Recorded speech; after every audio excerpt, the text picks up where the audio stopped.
Esta presentación para sensibilizar un pouco sobre a diferencia entre a Comisión de Ética Asistencial e a Comisión de Ética en Investigación. É importante, cada vez máis, debido a varios factores, termos nos hospitais a sensibilidade de constituir comisións de ética asistencial que poderán ser constituídas tamén por persoas que estean na Comisión de Ética de investigación.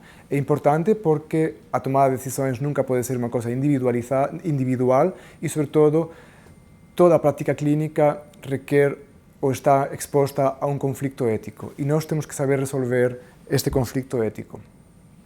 Pronto. Os objetivos da tomada de decisões é resolver os dilemas, saber utilizar as diversas metodologias que existen para tomar decisões e coñecer as diversas formas de actuar e os diferentes cursos de ação a tomar em caso de tomada de decisões. É verdade que é um processo bastante complexo, sobretudo porque tomar decisões em situações de incerteza é bastante complicado. É importante saber que a decisão que vamos tomar é a mais adequada e pode não ser a melhor, mas sempre porque estamos submetidos a uma grande carga de incerteza. E, sobretudo, temos em conta que, hoje em dia, toda a decisão passa por um clima ético plural, uma vez que vivemos em sociedades muito plurais e globalizadas. E, portanto, é importante, e isto faz com que o próprio processo de tomar decisões seja muito mais complexo. Igual que a história clínica adquire um método, portanto, um caminho, nós temos um método para registrar todo na história clínica, portanto, sintomas, os signos, antecedentes, exploração, provas e outros métodos complementares. Os dilemas éticos também devem ter um método que nos ajude de uma forma ou de outra a tomar resolução sobre este tipo de problemas. Portanto, pensar, deliberar e decidir. São três aspectos muito importantes na tomada de decisões. Portanto, a deliberação é um método de análise de conflitos éticos, se realiza juízos racionais sobre ações a realizar e, sobretudo, valora todos os pontos de vista a favor e em contra e depois deve conseguir argumentar e sustentar uma eleição. Esses são os aspectos fundamentais do método deliberativo. É importante, em todo método de tomar decisões, ou introduzir o conceito da frónesis, que é o que se denomina a prudência, que é uma virtude, dado que é importante, com esta prudência, nós conseguimos também discernir entre o que está bem e o que está mal, permite tomar decisões razoáveis sobre condições de incerteza. As decisões prudentes emanam normalmente de um processo deliberativo importante e isto explica por que várias pessoas podem, de uma forma ou de outra, ter diferentes opiniões.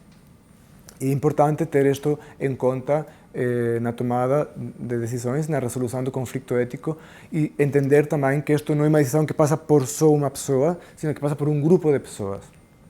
Então, como digo, é importante para este processo de tomar decisões ter uma atitude para esta resolução, ter um método que enquadre todo o que tem a ver com o próprio conflito, portanto, ter em conta todos os dados que são pertinentes para tomar a decisão. Tomar uma decisão traz uma grande reflexão e, sobretudo, evitar erros.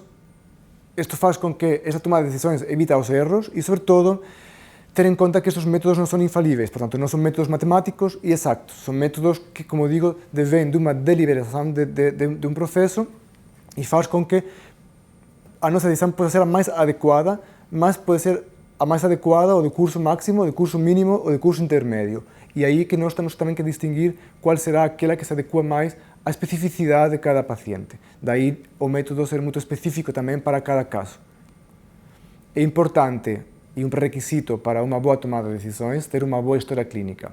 É importante que a pessoa na qual se centre esta tomada de decisões tenha grandes competências profissionais na área médica na qual temos que decidir. É importante também existir um grande controle de qualidade sobre estes processos de tomada de decisão e isto é um papel da gestão hospitalar. É importante também não só ter em conta os aspectos clínicos do caso, como também ter em conta outros aspectos e outros fatores que não são clínicos, como econômicos, sociais, que também são importantes à hora de tomarmos uma decisão. É imprescindível, sobretudo, respeitar o sistema de referência de valores do profissional e, sobretudo, o do doente e da família, sendo que o sistema de referência fundamental para a tomada de decisões será sempre o sistema de referência de valores do doente. Como é que se pode tomar decisões em uma fase de incerteza? Portanto, é importante examinar a probabilidade de um facto, portanto, e ter em conta a evolução clínica das doenças ou dos processos, uma vez que isto também será a nossa experiência que nos dará esta sensibilidade para este ponto, determinar quais seriam as consequências imediatas a longo ou a curto prazo de uma ação ou de uma não ação, e, sobretudo, comparar cada consequência com o próprio sistema de valores e com o sistema de valores do doente. Quando falamos dos sistemas de valores, estamos a falar também dos sistemas filosóficos de referência e os sistemas de valores e deveres dos doentes. A maior parte dos problemas encontram-se dentro destes aspectos. Quando uma intervenção, na indicação de uma intervenção ou não de uma intervenção médica, nos valores e preferências do paciente, quando isto entra em colisão com os valores e as preferências da equipa médica, quando tem impacto na qualidade de vida do paciente e em alguns procedimentos externos. O objetivo principal sempre é procurar o melhor para o paciente. Não são as nossas preferências, não são os nossos valores, nem as preferências da família. São os do doente dentro do enquadramento legal e do sistema de referência ético ao qual nós fazemos referência quando tomamos as próprias decisões. Portanto, são condições exigíveis antes de começar um processo de tomada de decisões, uma excelente prática profissional na área, como disse anteriormente. Identificar corretamente o conflito e os valores que estão em conflito. Existir uma possibilidade real de que esta tomada de decisões nos leve a diferentes tipos de ações e que consigamos, de fato, deliberar sobre qual será a mais correta. Valorizar de modo suficiente cada curso de ação e as suas consequências. E, sobretudo, se a pessoa não é competente para tomar decisões, proteger a esta pessoa nos seus direitos. Atenção à diferença entre a competência e a capacidade. A competência é uma dimensão clínica e não é uma dimensão legalista. Como tal, é o médico que decide se o doente está competente ou não está competente para esta tomada de decisões. Existem diferentes referentes éticos na tomada de decisões. É verdade que nós médicos nos regimos muito sobre a deontologia, e isto é o dever, mas existem outros referentes éticos, como são os principialistas, os códigos mais antigos, como o Código Hipocrático, mas para a medicina de hoje não chega a estarmos inseridos só em um sistema de referência. Portanto, mesmo a deontologia, temos que chegar também, a medicina tem meios, mas a medicina também tem fins. Isto nos colocaria, por exemplo, em confronto com as filosofias utilitaristas, portanto, é importante trazer as referências personalistas, as referências deontológicas e as referências da virtude à tomada de decisões. O que mudou? Que fez com que cada vez mais o conflito surge na relação médico-paciente.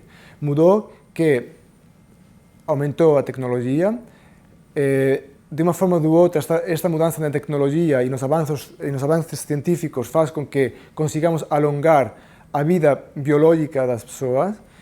É importante entender que não só a vida biológica, como a outras vidas, e é importante também enquadrar todo isto dentro do contexto do que hoje em dia denominamos ao paciente como agente moral autónomo. O paciente é moral e autónomo porque nós também devemos de incluir ao paciente em todo o processo de tomada de decisões. É importante abandonar o paternalismo médico, porém não podemos tampouco dar todo o valor à autonomia. Está muito inserida na tomada de decisões clínicas a teoria dos princípios, autonomia, beneficência, não maleficência e justiça. Só a ordem implica um valor nestes quatro princípios prima facie, mas não por isso tem que ser nesta ordem, porque todos eles têm o mesmo valor. Todo este processo de tomar decisões é importante quando existe um atingimento da qualidade de vida do doente. Existem bastantes aspectos diferentes quando falamos no respeito pela vida, portanto, em função ao tipo de sistema de referência que utilizemos, o respeito sobre o princípio da vida acaba por ser diferente. Se utilizamos a teologia, será a vida santa, ou uma vida dedicada à sacralização da própria vida. Quando utilizamos o conceito de qualidade de vida, o mais importante é como digo, a vida é un valor básico, fundamental, mas con certa cualidade de vida. A vida humana non é un ben absoluto, senón que está en función de outros valores que se poden conseguir con ela e que facen posible darlle un sentido á vida. Portanto, o sentido da vida tamén é muito importante cando queremos falar sobre o respeto pela vida. É importante tamén ter en conta os valores perante a futilidade de algumas intervenções médicas a quando se crían este tipo de conflictos. É fundamental, como disse anteriormente, ter claro o que significa um tratamento fútil, que clinicamente não é eficaz e que de facto não melhora a doença base e que pode criar intercorrências e criar maiores conflictos na relação médico-doente. É importante não transgredir ou violar nenhum destes 4 princípios. Portanto, é importante que o objeto moral que se procura deve ser realista, que não há alternativa moral preferível, procuraremos sempre a menor violação possível dos princípios e tomar as medidas necessárias para minimizar o efecto desta violação. Os momentos em que existe maior fonte de conflito são os diagnósticos de seguridade. Portanto, quando, como sabemos, a medicina não é uma ciência exata, quando existe um prognóstico, quando existe uma alteração ou alternativas de diferentes tratamentos e as suas consequências, e, sobretudo, quando temos que, sem diagnóstico, precisarmos de alguma outra especialidade ou temos que transferir, por exemplo, o doente para outro local porque nós não conseguimos também tratar ou não temos esta valência no nosso local. Todas as questões em fim de vida também acabam por criar grandes conflitos. Especial cuidado, e é muito importante averiguar se há algumas circunstâncias especiais neste processo, conhecer a opinião do doente e da família, identificar claramente o problema, aclarar o significado e todas as dúvidas que possam existir e perguntar perguntar sobre todo se teve certeza de todo aquilo que lhe foi explicado e se consigue de fato raciocinar sobre aquilo que lhe foi explicado. Como digo, e tínhamos dito anteriormente, é fundamental uma história clínica muito correta e, sobretudo, um atendimento humano integral ao paciente. Passamos aqui a falar sobre um pouco sobre os princípios da dignidade e o direito à vida que ficarão na apresentação, mas é importante ter também presente os 4 princípios, sobretudo não magoar a ninguém, evitar ou antecipar o mal, eliminar o mal e promover o bem. É importante também ter em mente os princípios de justiça e coerência e, sobretudo, utilizar os diferentes instrumentos e os diferentes referentes que nos levam a criar estes métodos, que são métodos técnicos que nos ajudam ao processo de tomar decisões. Temos o procedimento de Galveston, o procedimento de Edmund Pellegrino, David Tomasa e Engelhardt e, sobretudo, aquele que se adapta mais à nossa sociedade é o método deliberativo do professor Diego Gracia. Portanto, o que se baseia, sobretudo, em diferentes cursos de ação. Portanto, nós temos um curso de ação máxima, temos um curso de ação mínima e um curso de ação ótimo. E dentro desses cursos, escolheremos aquela decisão após o processo deliberativo que se adapte mais à nossa realidade. É muito importante ter em conta a especificidade de cada caso, como tínhamos dito anteriormente. Na prática da deliberação, para decisões de uma opção moral, nos guiamos por princípios como promover a deontologia, prevemos as consequências, analizarmos os acordos aos utilitaristas, analizamos as circunstâncias como a casuística, como expunha o filósofo Paul Ricoeur, e, sobretudo, procurarmos sempre a virtude na deliberação e no diálogo.